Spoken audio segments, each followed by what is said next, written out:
At nakakatuwa po at ang pagpapatuloy ng ating gawain dito sa Datsiko ay nandiyan lagi ang paggabay sa atin ng Panginoon. At natutuwa rin po ako sa mga ginagamit ng Panginoon na siyang binibigyan tayo ng suporta sa lahat ng ating ginagawa.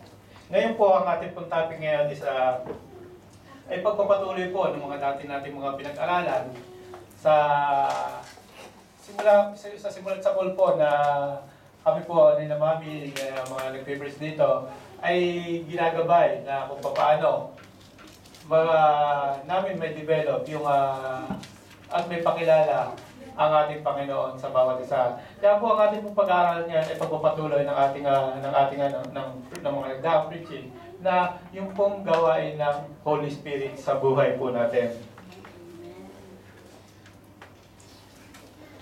Tayo po muna lahat ay tumayo at tayo po mag-pray. Hallelujah, Lord. Lord, maraming pong salamat sa araw na to, sa panibagong araw, sa panibagong isang linggo na ibinigay mo sa aming buhay, Panginoon. At ito po ay aming pinapasalamat, pinadadakila. At Lord, hayaan po mo na mapuhuli ka namin sa araw na to at ibigay namin sa iyo ang lahat ng pagsamba na aming gagawin sa araw na to, Lord. Gabayan mo po kami na sa aming pakikinig ay mapunta sa amin at malaman namin, matuon sa aming puso lahat ng aming mga salita mo ay maging isang magandang katunayan para sa aming pamumuhay, Panginoon. Kaya po, Lord, sa araw pong ito, gabayan mo po ang iyong gagamitin na sa pagsasalita po niya at sa pag-meditate po ng kanyang puso ay laging nakaayon sa iyong mga salita, Panginoon.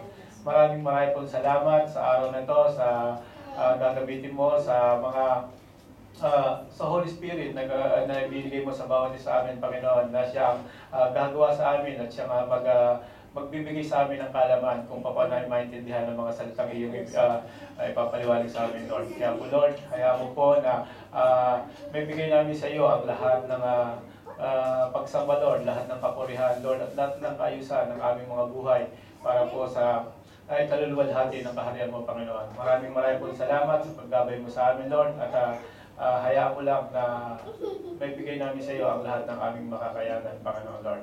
Maraming pong salamat at nandito po kami buksang mo ang aming mga tenga at isipan at puso, Lord, para sa aming pangkinig.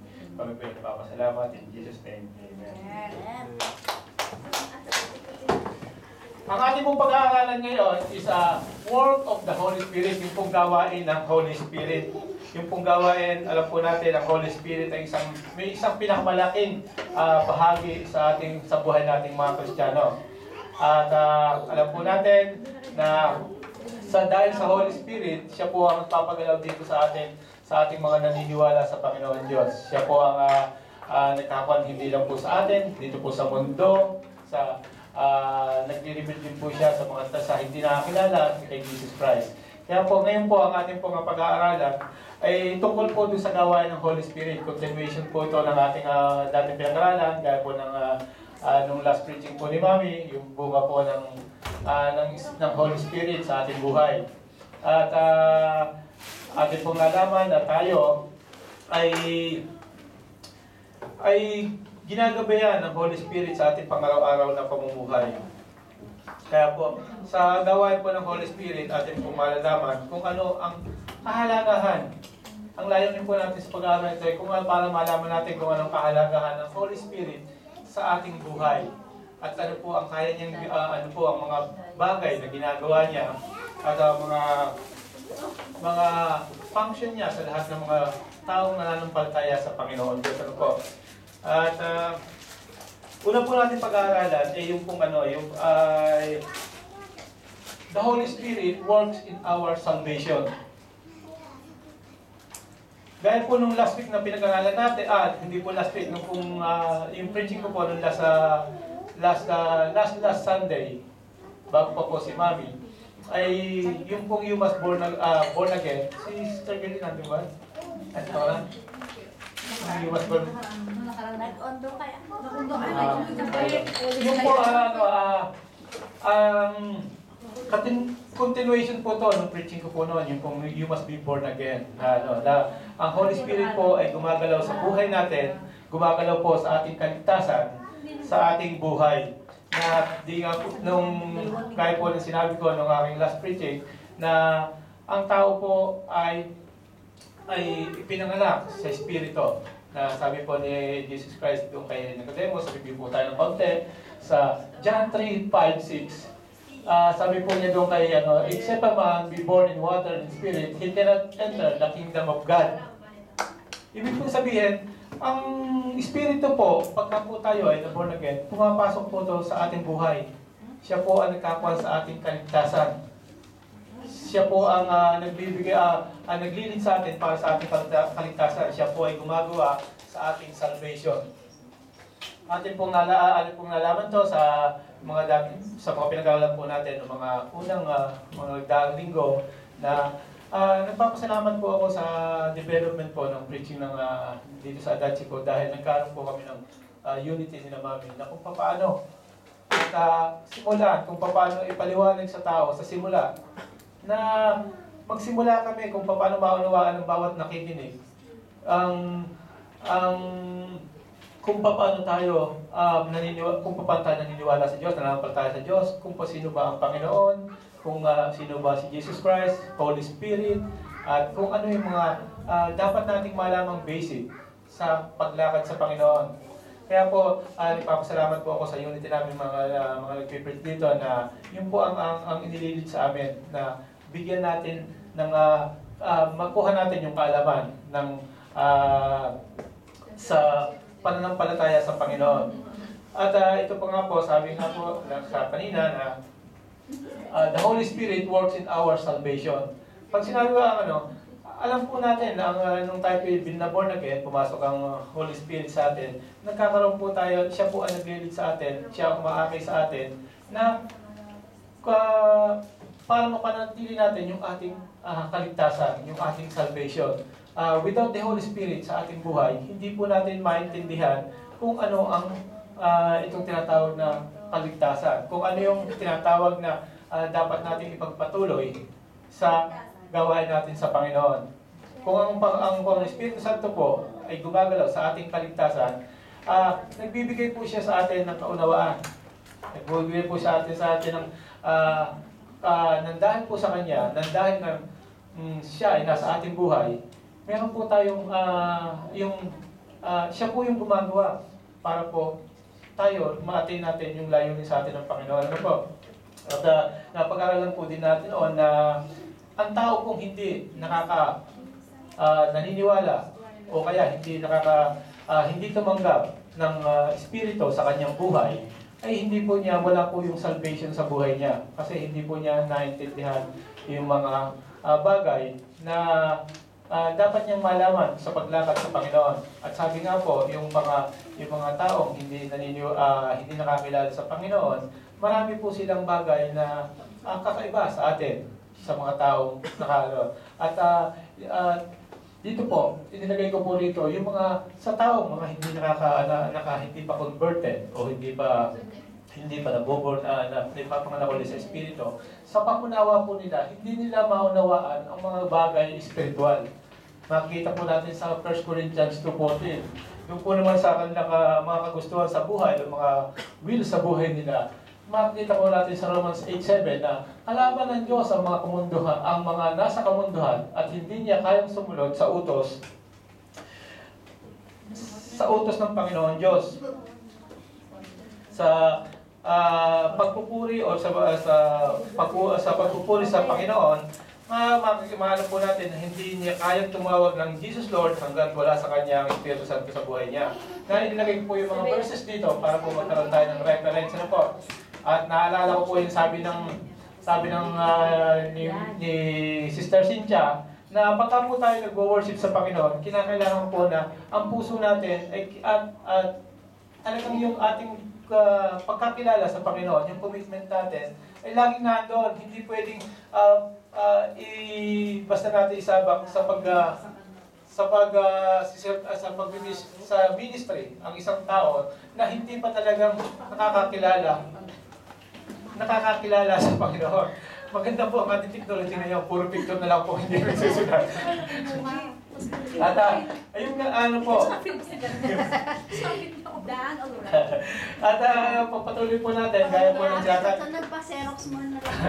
Yung pong karakter, pag-ugali sa mga tao na kung hindi natin makikita natin sa mga tao na kakilala yung mga pagbabago sa buhay niya kasi nililid siya ng Holy Spirit. Nagkakaroon siya ng sa pag-uugali ng mga hindi nakakilala sa Panginoon, nandiyan ang bunga ng Espiritu ay wala sa kanila. Yung pong kinuha ni Mami nung last week na yung pong fruit of the Holy Spirit ay wala sa buhay ng mga tao hindi nakakilala. Yung pong gaya nga po niyan, love, joy, peace, kindness, wala po sa buhay ng mga tao hindi nalilid ng Espiritu Santo. At yun po ang isang kagandahan na may tayo ay nasa leading ng Holy Spirit. Ano po? At dalas, yung pong sa pananampalataya, hindi siya makatanggap ng Espiritu ng katotohanan. Marami po ang nagdanampalataya na nagdadasal. Marami po ang sumasamba sa Diyos na tawag dito, hindi ba yung sa isang tao, pag nasa kanyang Espiritu, makikita po sa kanya yung development ng pagkilala niya sa Panginoon Diyos, yung kanyang pagbabago ng buhay niya. Pero sa isang unconverted person po, sa mga makikita po natin, bagaman po siya nananalangin at hindi po pumapasok po ba, yung po ba, hindi sumisibol sa puso nila yung kanilang mga sinasabi. Kaya po, yun po ang pagkakaiba ng sa atin na tayo nakakilala na at doon sa mga tao hindi pa nakakilala. Ano po? At pangalawa po, una po yung sabi po natin, Holy Spirit ay nagtatrabaho sa ating salvation. At yun nga po, dahil tayo ay ang Holy Spirit ay nasa atin, yun po ang kasiguraduhan na tayo ay may salvation o kaligtasan sa buhay.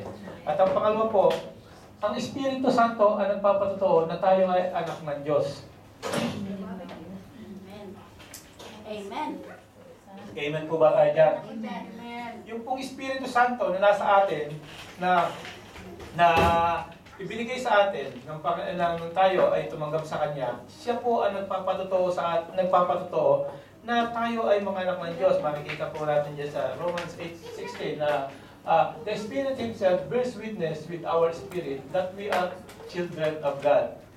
Sa po yan? Sa ESV po natin makikita. Ano po? Halimbawa po ng patotoo ito na kung ang Espiritu Santo ay nasa bawat tao na tumanggap na ang Espiritu Santo ang magpapatotoo sa atin na tayo ay anak ng Diyos, para po ba ito gaya ito nung sa pamilya po natin. Ang ating pong seal sa pamilya natin yung ating ipilido. Daladala mo yung ipilido ng tatay mo. Yun po yung pinakatatak ng atin sa ating pamilya. Kung baga po ako, ang tatay ko po ay sibilyan dala ko. Ganun po rin sa kuwan ng Panginoon Jesus, sa Panginoon Diyos. Na ang tatak ng Espiritu, ang tatak ng Panginoon Diyos, yung Espiritu niya, ibinigay sa'yo, daladala mo lagi yung Espiritu ng Panginoon. Na siyang nagsisilbing seal ng buhay mo, na ikaw ay anak ng Diyos. Na hindi pwedeng hindi ka naman anak ng Diyos dahil wala sa Espiritu. Yun po, pagka tayo tumanggap sa makikita po natin nandun na po yung ating ipilido sa Panginoon Diyos. Na tayo ay kapamilya ng Panginoon Diyos. Amen po ba tayo doon? Amen. Big amen. Big amen. Yun po yung kumbaga nakakasiguro tayo na tayo mga anak ng Diyos dahil sa Espiritu Santo na nasa atin. Kasunod po nito, yung sa 1 John 5:6. Makita po natin, si Jesucristo ang naparito sa sanlibutan, binautismuhan sa tubig at nagbubuo ng kanyang dugo sa kanyang kamatayan. Hindi lamang binautismuhan sa tubig, kundi nagbubuo pa ng kanyang dugo. Ang Espiritu Santo ang nagpapatotoo tungkol dito, sapagkat ang Espiritu ay katotohanan. Dahil po, ang Espiritu Santo, isa pang gawain ng Espiritu Santo, siya po ang nagpapatotoo na si Jesus ay nagpunta dito sa sanlibutan, binautismo sa tubig, at nag-alay ng dugo para sa ating kasalanan. Siya po ang nagtawag dito. Kumbaga sa siya po yung pinaka-witness na ang Panginoong Hesus ay dumating dito sa atin sa mundo para tayo ay maligtas.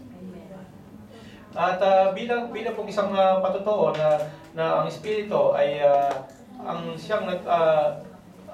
siyang humahawak sa atin na nagiging witness natin na tayo ay mga anak ng Panginoon, tayo po lahat dito, tayo po ba lahat naniniwala na si Jesus Christ ang Mesiyas? Amen. Amen tayo doon. Amen. Ibig sabihin po, nagpapatotoo rin tayo na si Jesus Christ ang anak ng Mesiyas. Kaya po ng Holy Spirit, siya po ay nagpapatotoo na si Jesus Christ ay nagawa. Kaya po, makuha po natin sa ating salvation, sa ating kaligtasan, na tayo ay kasama, na tayo ay isa sa mga nagpapatotoo, na tayo ay naniniwala na ang Panginoon Diyos ay siyang nanggaling sa langit, na siya tumubos sa atin. Kaya po yung patotoo ng Espiritu sa atin, yun po ay nag-relate sa atin. Nagdudugtong sa atin from the Father up to sa ating mga believers. Kaya po yung patotoo niyo ng magpapatunay na tayo ay mga anak ng Diyos. At alam po natin na pag wala po yung Holy Spirit sa ating katawan, hindi tayo pwedeng tawaging anak ng Diyos. Amen po ba? Amen. Pag wala ang Espiritu. Opo. Kaya sunod po, ang Espiritu Santo ang nagbabautismo sa mga believers para maging born again Christians. Sa 1 Corinthians 12 po, makikita po natin, sapagkat si Kristo ay tulad ng isang katawan na may maraming bahagi. Bagamat binubuo ng iba't ibang bahagi, iisa pa rin ang katawan. Sa verse 13 po, makikita po natin, tayong lahat naging Hudyo o Grego, alipin man o Malaya, ay binabautisman sa isang Espiritu. Upang maging isang katawan, tayong lahat ay pinarapainom ng isang Espiritu. Isang Espiritu lang po ang gumagalaw sa atin dito, sa ating mga mananampalataya. Hindi po tayo magkakaiba ng Espiritu. Tayo po ay isang Espiritu na binautismuhan ng Holy Spirit. Siya po ang nagbigay sa atin ng karapatan. Siya po ang nagbigay sa atin ng pagkakataon na tayo ay maging isang anak ng Panginoon. Siya po ang gumagalaw bilang isang nagsama sa atin sa kaharian ng Panginoon. At meron po tayong dapat malaman na ang pagbabautismo po sa Espiritu Santo sa believers para maging Christian, siya po ang ibig po sabihin nito, pinapanatili. Pagka ang Holy Spirit nasa atin, pinapanatili niya natin yung kabanalan natin. Yung ating, yung, kumbaga sa, tayo po ay sinimulan niyang turuan, sinimula po niya tayong gabayan, hanggang po tayo makarating sa susunod na susunod na buhay. Siya po ang nagpapanatili ng kabanalan natin. At wag po tayong magkakamali, magkakaroon ng confusion na iba po yung binautismuhan sa pamamagitan ni Kristo. Iba po yung binautismuhan sa pamamagitan ni Kristo at binautismuhan tayo ng Espiritu Santo. Yung pong binautismuhan sa Espiritu Santo, yun po yung tinatawag na baptism. Doon po pag ibig po sabihin, binautismuhan sa Espiritu, nandun po yung inilubog tayo sa tubig, tapos tayo po ay inugasan at umahon din, nagkaroon ng panibagong buhay. Yun po yung tinatawag na binigyan tayo ng bautismo sa Pangalawa po, binigyan tayo ng tatak ng Espiritu Santo bilang isang hinirang sa buhay na walang hanggan. Sa Ephesians 4:30 po, diyan natin makikita yung kayo may naging bayan ng Diyos nang kayo ay manalig sa Kanya. Matapos ninyong marinig ang salita ng katotohanan, ang mabuting balita na nagdudulot ng kaligtasan. Kaya pinagkaloob sa inyo ng Espiritu Santong ipinangako ng Diyos bilang tatak ng pagkakahirang sa inyo. binigyan po tayo ng tatak ng Espiritu Santo. Siya ang bigay sa atin ng seal, yung ating pinaka katunayan na tayo ay isang hinirang na buhay sa buhay na walang hanggan. Na tayo ay merong kumbaga sa papasok ka ng sa isang park, biyalagyan ka ng seal na ikaw ay pwede doon sa pumasok kahit saan doon sa lugar na yon. Kumbaga sa kalangitan naman, ang Holy Spirit ang nagbigay sa atin ng tatak. May tatak na tayo ay pwede na doon sa kaharian ng Panginoon. Siya rin yung nagbigay ng tatak sa atin, kumbaga ng seal nga. Na passport, kumbaga doon sa naalala ko yung sa nagpunta ko ng Tokyo Disneyland, merong tinatatak na seal, di ba? Na, okay, one day passport yun. Tayo kay Lord, wala. Tayo, May passport. pag tayo, kasi pag pumasok na tayo doon sa amusement park ni Lord, hindi na tayo babalik dito sa labas. Kasi matutuwa na tayo roon, nandun tayo sa loob doon. Yung seal natin, forever na yun. Hindi na tayo pwedeng hindi tayo mababayaan ni Lord na lumabas pa ulit. Kaya po yung tinatawag na siya rin ang nagbigay ng tatak. At kung ating pong reviewin sa salvation na sinasabi nga na reviewin po natin, the Holy Spirit works in our salvation. Di ba ba? Yan yung sa ating kaligtasan, siya ang gumagawa. Na una nga po, ang sabi niya, ang Espiritu Santo ang nagpapatotoo na tayo anak ng Diyos. Siya ang katunayan, nagbigay sa atin ng nagbibigay sa atin ng nakatunayan tayo yung mga anak ng Diyos. At ang pangalawa po, ang Espiritu Santo ang nagbabautismo sa believers para maging born again Christian. Siya rin po rin gaya po na sabi ko kanina, huwag tayo mag-confuse doon na iba po yung sa baptism. Pangatlo po, binigyan tayo ng tatak ng Espiritu Santo bilang isang ginirang sa buhay na walang hanggan. Yan po yung mga gawain ng Holy Spirit para sa ating salvation. Sa pangalawa po natin pag-aaralan, ay yung work ng Holy Spirit ay kasunod ng ating salvation. Kanina po, pinag-aralan natin na ang Holy Spirit ang ating passport, ang ating seal, ang Holy Spirit nasa atin kung bakit tayo may salvation. Ngayon naman, yung mga gawa naman niya ang kasunod ng mga salvation natin. So, magitan ng gawa niya, kasunod ng gawa niya ay yung ating kaligtasan. Ano po? Bakit po natin nasabing ganon? Ang una po, ang gawa ng Espiritu Santo ang nagpapabanal sa atin. Siya po ang nagpapatuloy sa ating pagkilos, sa ating pamumuhay para maging isang banal. Siya po yung lagi po nating kasama, lagi po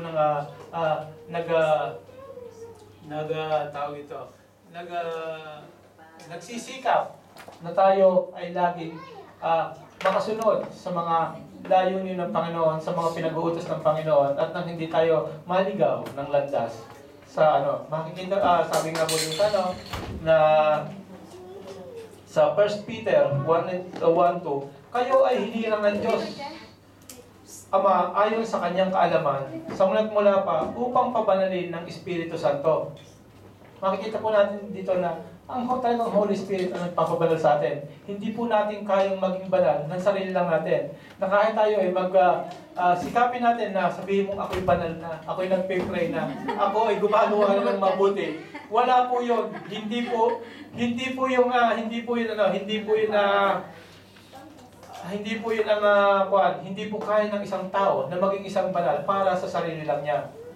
Lagi po natin tatandaan ang lahat ng kabanalan, ang lahat ng grace, ang lahat ng ating salvation ay isa pong regalo ng Panginoon. Yung po yung pinag-aralan natin nung last week, nung sa nagdaang mga preaching.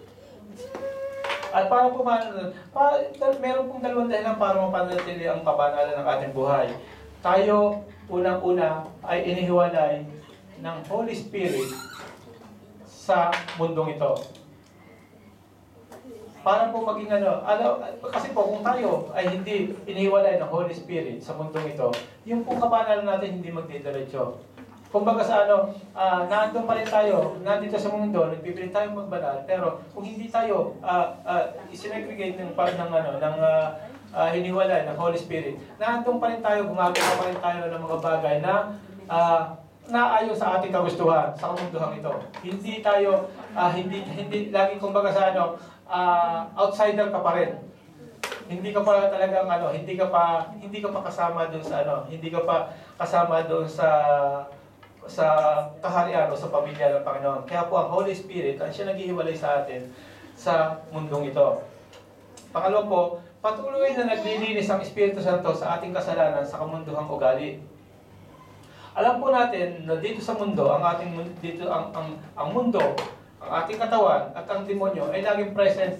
Ang kaaway laging present sa pang-araw-araw nating buhay. Alam po natin yan na kaunting kilos mo pa lang, lagi na lang may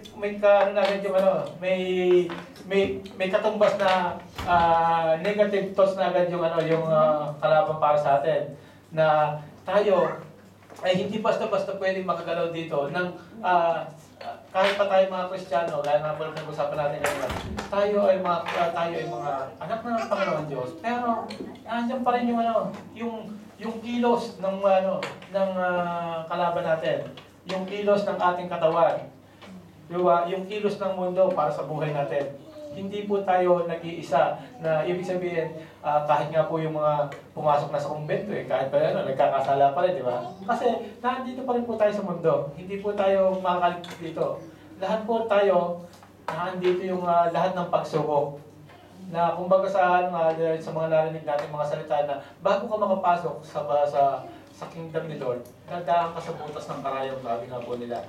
Kaya lagi po natin iisipin na sa ating paggalaw sa Panginoon, laging naandyan yung temptation. Naandyan lagi yung na ang kailangan po lang natin is maging matatag tayo sa words ng Panginoon. Laging pagka nakakatanggap tayo ng mga temptation, lagi tayo may katumbas na panlaban. Na kumbaga sa sabi nga po, pag ito'y nag-aaral ng salita ng Panginoon Diyos, nandoon yung shield mo lagi. Mayroon ka laging shield sa anumang bagay na kakalaban sa iyo. Kasi pagka alam mo yung Word of God, kahit pa anong dumang kahigirapan sa buhay mo, kahit anong pang bagay na magbigay sa iyo ng challenge, nandun lagi yung pananggalang mo, yung words ng Panginoon. At yun po ang ating dapat tatandaan ang gawa ng Espiritu, ang siyang nagpapabanal sa atin. Sa pagitan ng Espiritu Santo, nagagawa natin mag-sacrifice o magtiis ang ating mga sarili. Tayo po, ginagawa po natin to. Alam po natin to na gaya po nung pagpapasting na lang.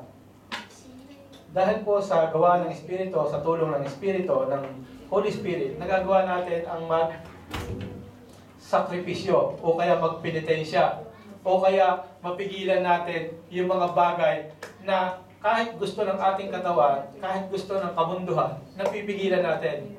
Because of the Holy Spirit, He controls us sa lahat ng bagay na hindi para sa Panginoon. Nagagawa nating pasakitan yung ating sarili. Gustong-gusto mo na, hindi mo magawa dahil alam mo na andyan ang salita ng Panginoon, na andyan ang conviction mo sa buhay sa iyo, na andyan ang Holy Spirit na nagsasabi sa iyo na huwag mong gawin yan. Kaya nagagawa natin na magtiis. Makikita po natin doon sa iba na yung kumbaga talagang showing yung pagtitest ng ibang tao, na makikita mo yung iba mga nagpapapago pa sa cross. Medyo hindi ko po rin makuha kung ibig sabihin doon. At kung kinakailangan bang gawin yun o hindi. Meron po nga nung ako nasa Pilipinas pa, yung po bang sa simbahan sa Quiapo, makikita nyo, simula doon sa simula hanggang doon sa lumalakad ng palahod, pabalik-balik, pinahihirapan yung sarili habang nagpe-pray.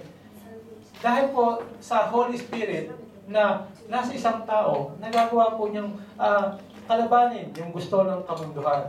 Kaya niyang kalabanin yung gustuhan ng kanyang katawan. Kasi po ang ating katawan is kahit po sinasabi natin temple ng Holy Spirit, nandiyan po rin po yung kailangan nating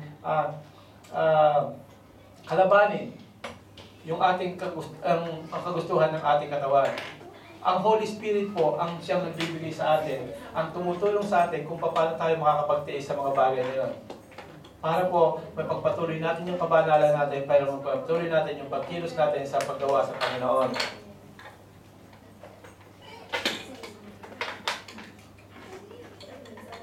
Pangatlo po, sa pamagitan ng gawa ng Espiritu Santo, nababago ang buhay natin. Nababago ang buhay natin kahawi ng ating Panginoong Jesucristo. Nandito po yung sinasabi natin na nadinig natin na tayong mga Kristiyano, pag pumunta po tayo ay tinanggap natin ang Holy Spirit sa buhay natin, nagiging kamukha natin si Jesus Christ. Nagiging kamukha natin si Jesucristo. Nagkakaroon tayo ng image ng Panginoon Diyos. Amen po ba tayo doon? Amen. Sabihin nyo lang po pagka po ako sobrang mabilis at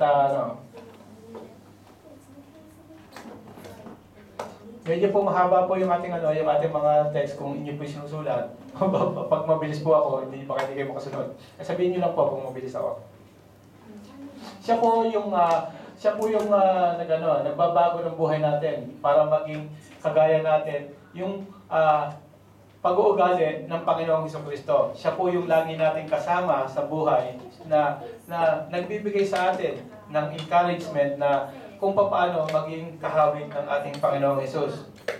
Sa 2 Corinthians 3:18 po, nakalagay po dyan, at ngayon, naalis na ang talakbong sa ating mukha.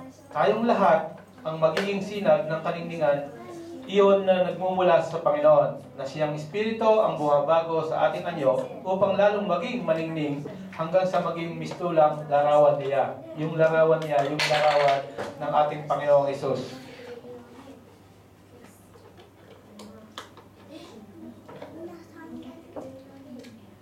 Dahil po, pagka tayo naging isang mananampalataya na, nandiyan na lagi yung galaw sa atin ng Holy Spirit. Nandiyan na lagi yung mga dati nating ugali na kumbaga sa hindi naayon sa image ng ating Panginoon. Siya na yung magbabago. Siya na yung kumbaga sa beautician. Siya na yung kung may gusto kang isang kahawig. Siya na yung nag-aayos ng mukha mo para maging kahawig mo siya. Di ba, meron pong gano'n na pagka gusto niya yung maging kahawig ng isang tao, nagpupunta sa beautician, inaalam natin yung po kumbaga sa ating po mga manampalataya, siya po sa Holy Spirit po ang gumagawa, nagpapabeauty sa atin para maging kamukha natin ang ating Panginoong Jesus.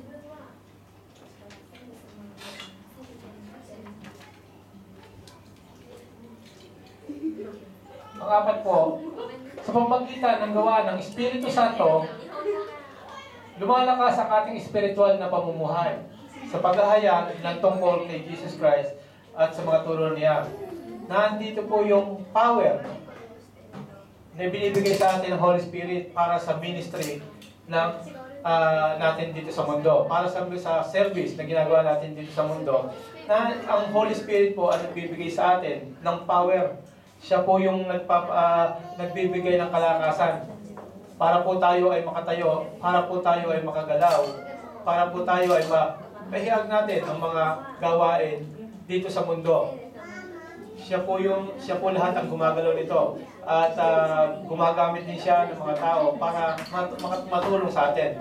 Magkaroon tayo ng kakayahan sa pagsunod, sa pagpapalaganap, sa pagkilos dito sa kanyang gawain. At makikita po natin sa Efeso 3:16, nakalagay po diyan, hinihiling ko ayon sa kanyang kayamanan at katakilaan na palakasin niya ang inyong buhay espiritual sa pamamagitan ng kanyang espiritu.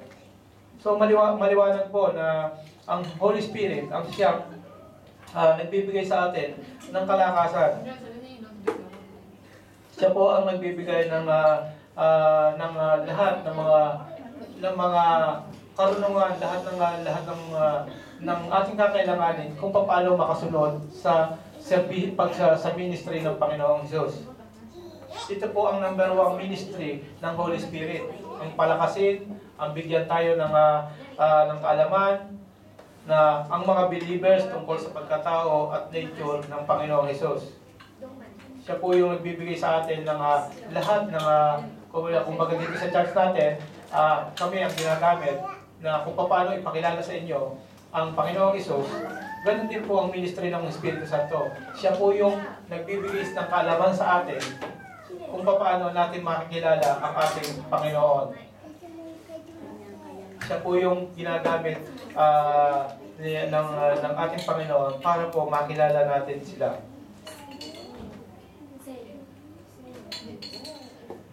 At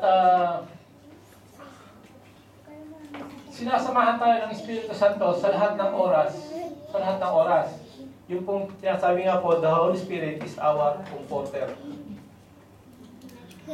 At sa John 14:16 po, nakalagay po dito, dadalangin ako sa Ama at kayo ay bibigyan niya ng isang patnubay na magiging kasama niyo magpakailanman.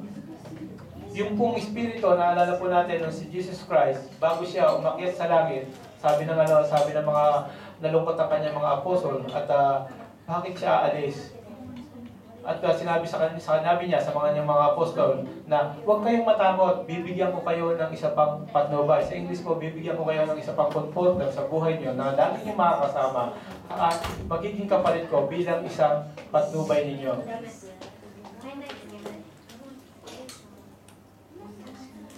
At ang Espiritu Santo rin ang nagbibigay sa atin ng bunga ng Espiritu o fruit of the Holy Spirit. Ito po yung diniscuss ni Mami nung last week. Na yung pong bunga ng Holy Spirit, ang siyang tinatanggap natin, ang tinatanggap natin na nagmumula sa Holy Spirit. Siya po yung gumagawa, siya po yung nagbibigay sa atin ng mga bagay na ito. Yung pong love, joy, peace, kindness, long-suffering, gentleness, faithfulness, meekness, at temperance. Yun po yun ang bunga ng Holy Spirit, yung pong ipiniliwanag ni Mami last week. At doon kaya po inaano po yung dito po sa ating pag-attend natin dito sa church. Hanggang maaari po, huwag nating hayaan na tayo ay magkaroon ng kahit isang bakante na sa pag-aaral. Kasi po, ang ginagawa po namin ngayon nga, kumbaga yung development of learning sa Panginoon. Kung paano natin malalaman yung Panginoon, makikilala ang Panginoon ng step by step. Hindi po, kaya po yung pumalo po natin yung mga dati natin preaching na sa mga matagal na yung pong preaching po kasi, meron pong isang napakalayo na agad ng preaching, encouragement, mga ganun. Kaya po, dito po sa iba po ang ginawa namin dito pamaraan, mula po namin sa simula, ang development po, kaya po yun kaya po pagka mahal po natin yung sakwa ng Holy Spirit, ang siyang nag-guide din po sa amin para ito ay mangyari, po.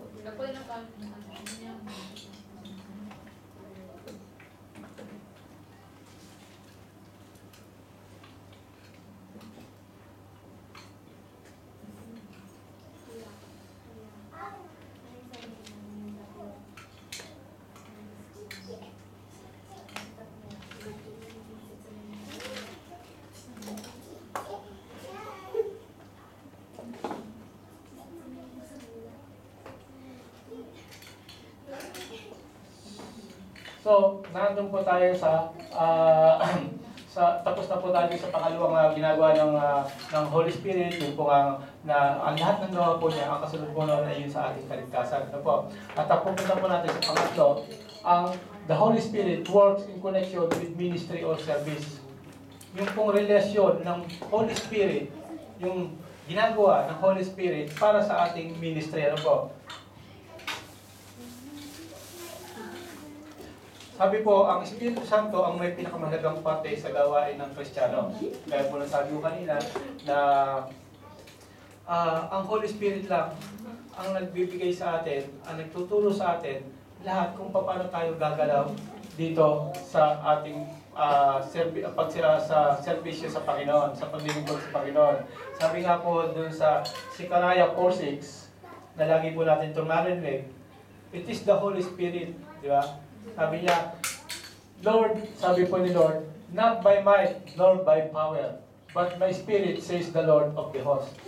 Ibig po sabihin, ang Holy Spirit po, sa pamagitan po ng Holy Spirit, tayo po ay nagkakaroon ng lakas para makapagsilbi sa Kanya. Hindi po yung sariling lakas natin, hindi po dahil sa ating karunungan, hindi po sa lahat ng bagay na pagsisikap natin, kundi po ang Holy Spirit ang nagbibigay po sa atin ng kaalaman kung paano tayo makakapagsilbi sa Panginoon, kung paano natin masusunod yung ministry yung pinapagawa sa atin, kung paano tayo makakapagserbisyo sa kanyang gawain. Dahil po lang sa Holy Spirit. Hindi po sa ating kalakasan o sa ating sa anong bagay na meron tayo. Yung po ay bigay sa atin ng Holy Spirit na siya lahat ang gumagawa, siya lahat ang nag-aano para tayo ay makapaglingkod sa Panginoon. Sabi po, ang Espiritu Santo ang nagbabautismo at nagpupuno sa pananampalataya para magkaroon ng lakas sa ministeryo. Sabi rin po, siya po yung kumbaga sa nag-aan sa atin, nagtatransform sa atin, nagbabautismo sa atin para magkaroon tayo ng pananampalataya, magkaroon tayo ng power para sa serbisyo ng Panginoon po. Sabi rin po dito, ang Espiritu Santo ay naghahayag at nagbibigay ng pangunawa sa salita ng Diyos.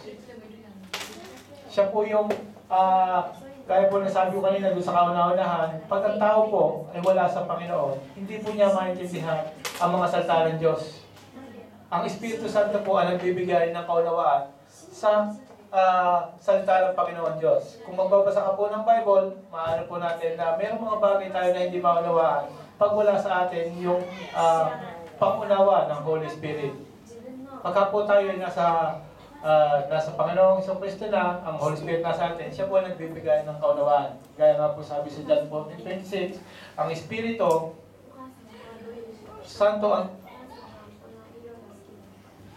ang susuguin ng Ama sa aking pangalan. Siya ang magtuturo sa inyo ng lahat ng bagay at magpapaalala ng lahat na sa inyo ay aking sinabi. Sunod po, ang Espiritu Santo ang tumutulong sa atin para magdasal. Yun po yung tinuturo ko sa mga bago, na mga hindi pa yung mga hirap pa pong magdasal. Dahil nung ako po, naalala ko po, nung ako po nagsimula mag-aral, lagi pong nabasa ko po itong verse na to, na ang Holy Spirit ang nagkakon sa atin para magdasal. At ito po ay totoo. Sabi po sa Romans 8:26, gaya din naman ang tinutulungan tayo ng Espiritu sa ating kahinaan, hindi tayo marunong manalangin ng wasto. Kaya ang Espiritu ang lumuluhog para sa atin sa parang hindi magagawa sa ating pananalita. Siya po yung nagbibigay sa atin ng kalaman kung paano magdasal. Gaya po nung naalam po natin sa ating mga meeting, sa mga sabi ko sa inyo, na siya po nagpapakilala sa Panginoon. Pag kilala natin ang Panginoon natin, marunong tayo manalangin, marunong tayo magdasal. Gaya po ng dahil kung hindi po natin alam ang Panginoon, hindi po natin kilala ang Panginoon, hindi tayo makakapagdasal. Kaya po yung Holy Spirit ang mismong tumutulong sa atin kung paano ipakilala ang ginawa ng Diyos, kung sino ang Diyos, kung ano yung mga kanyang kayang gawin, yun po ang kaya niyang ang itinuturo sa atin ng Holy Spirit. Kaya po pag tayo nagdasal, alam po natin yung sasabihin. Dahil kung ang Holy Spirit po sa atin po, nagbabasa tayo ng Bible, hindi po natin napapansin. Pagka tayo nagbabasa ng salita ng Panginoon, nagbabasa ng salita ng Diyos, hindi po natin napapansin. Makikita nyo, nakakapag-pray po tayo ng maayos na. Yung po prayer natin, nagkakaroon ng development. Kumbaga sa dati nakakapag-pray ka lang na, Lord, thank you po. Ngayon, nagiging 5 minutes, nagiging 10 minutes, hanggang isang oras na mag-pray. Kasi, alam mo na yung sasabihin mo. Tinuruan ka na ng Holy Spirit. Alam niyo, kaya sabi ko sa iyo, lahat ng prayer natin ay nasa salita ng Panginoon. Wala ka nang dapat isipin pa. Wala ka nang dapat isipin o ano. Yung mga nararamdaman mo ang sinasabi na sa iyo ng Holy Spirit, nakasulat na rin sa Bible yun. Itinuro na sa iyo ng Holy Spirit kung ano ipapanalangin mo. Kasi akala lang po natin, akala lang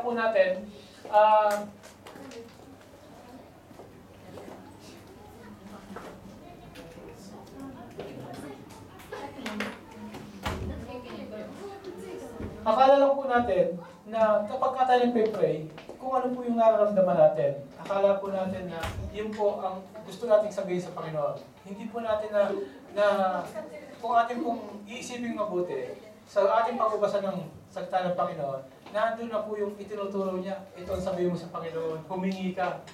Dahil sabi nga sa salita ng Diyos, humingi ka at ikaw akin bibigyan. Pero pag kayo nararamdaman mo, Lord, gusto ko po lang ito, humingi ka na. Hindi mo alam yung tinuro na sa iyo ng Holy Spirit. Kasi naniniwala ka na yung Holy Spirit nasa sa iyo na. Kaya po, masasabi po natin na Holy Spirit ang siya nagtuturo sa atin kung paano tayo magdasal, mag-pray. Kaya pag sasabihin mo hindi ka marunong mag-pray, eh hindi ka nagbabasa ng salita ng Diyos.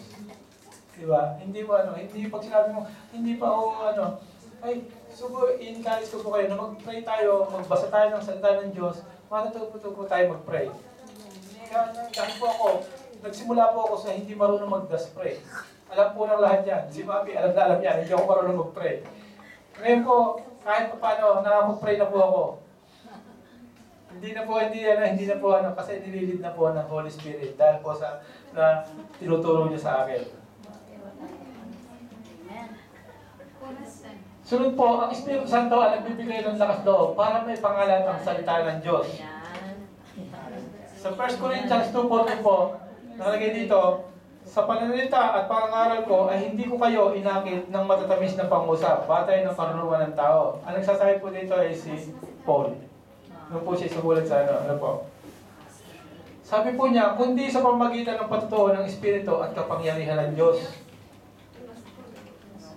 Siya po, ang Holy Spirit po rin, ang nagbibigay ng lakas ng loob para tayo ay makapagsalita, para po tayo ay magkaroon ng kung ano yung sasabihin natin sa ating ministeryo, sa ating sa ibang gusto nating i-ministeryo. At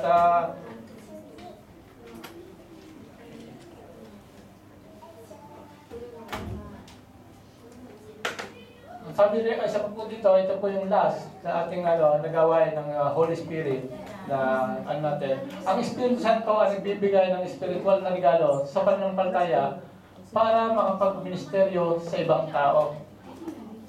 Siya po yung nagbibigay sa atin ng regalo. Yung tinatawag na regalo ng Holy Spirit. Ito po yung mga regalo ng Holy Spirit sa isang mananampalataya. Yung pong wisdom, binibigyan niya po tayo ng wisdom.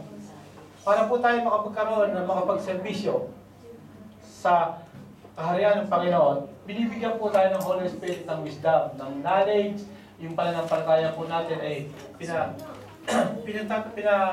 lalawak po natin, pinatataas po natin, at yung pong mga gifts ng mga healing, yung pong mga miracles, yung po yung mga gifts ng Holy Spirit sa ating buhay para may pagpatuloy po natin yung ministeryo niya sa Panginoon. Yung binibigay sa ating gawain ng Panginoon.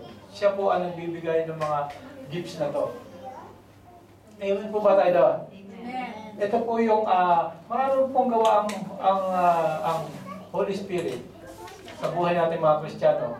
At inalagay ko po lang dito yung mga main topic ng mga gawain niya. Pero almost lahat po ng ginagalaw natin dito sa mundo, sa panampalataya sa Panginoon, ay lahat ay nanggagaling sa gawain ng Holy Spirit.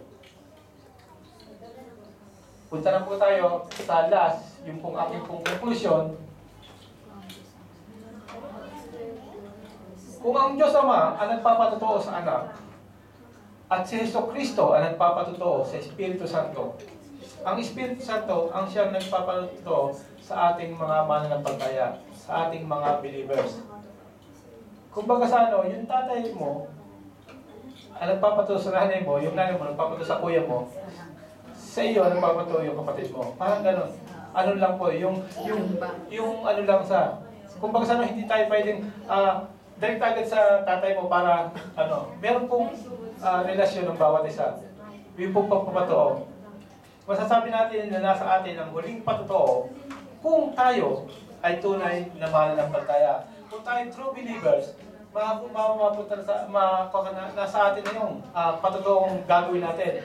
From the Holy Spirit na tinanggap natin. Ngayon, it is our part. It's our time.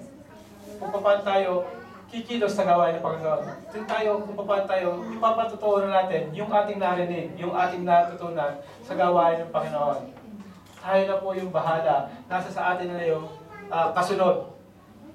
At tapos yung kung kasunod natin, kung sino yung natutuwa natin, yung po rin ang kasunod sa ganun po yun.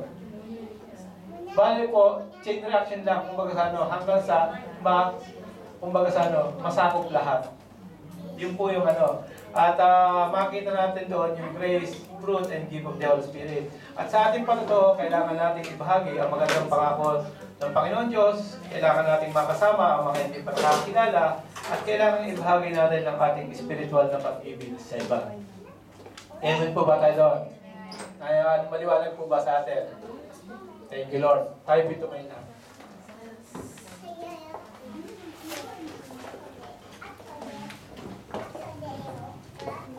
Hallelujah, Lord. Lord, maraming po salamat sa araw na ito, sa oras na ito, Lord. At ipinaliwanag mo sa amin ng maganda at ipinakilala mo sa amin ang mga gawain ng Holy Spirit na siyang gumagalaw sa bawat buhay namin mga mananampalataya sa Lord, na lagi namin siyang kasama sa bawat oras ng aming buhay. Lord, maraming po salamat sa Holy Spirit na ibinigay mo na lagi namin patnubay sa aming mga paglakad sa iyo, Panginoon.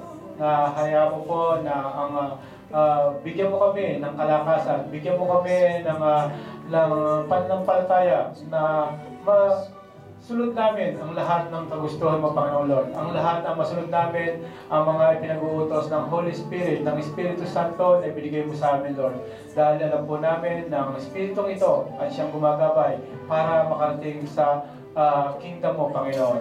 Kaya Lord, maraming po salamat sa lahat ng mga bagay, sa lahat ng mga ibinigay mo sa amin, sa lahat ng mga pag-ibig na ibinigay mo sa bawat isa sa amin, Panginoon.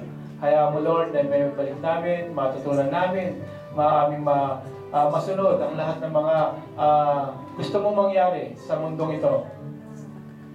Maraming pong salamat sa lahat ng mga tao na ginagamit mo na continuation ng mga relasyon mo na nanggaling sa iyo, Panginoon. Maraming pong salamat sa lahat ng bagay na narinig namin sa araw na ito, na siya magiging kalakasan namin sa paglakad sa iyo, Panginoon. Kaya po, Lord, hayaan mo na kami, na iyong mga anak ay magpatuloy at huwag matakot na kami ay nag-iisa, Panginoon. Na nandiyan ka, kaya mga po sa sinabi mo sa Revelation 3, Lord, na lahat ng bagay ay ikaw ang nagpapatakbo. Ikaw lahat ang nagtatatag, ikaw ang lahat ng nag-aayos, at sa iyo rin manggagaling kung ito ay magsasara, Panginoon.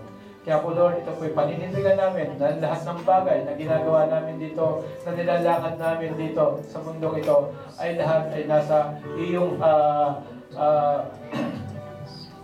iyong gabay, Panginoon.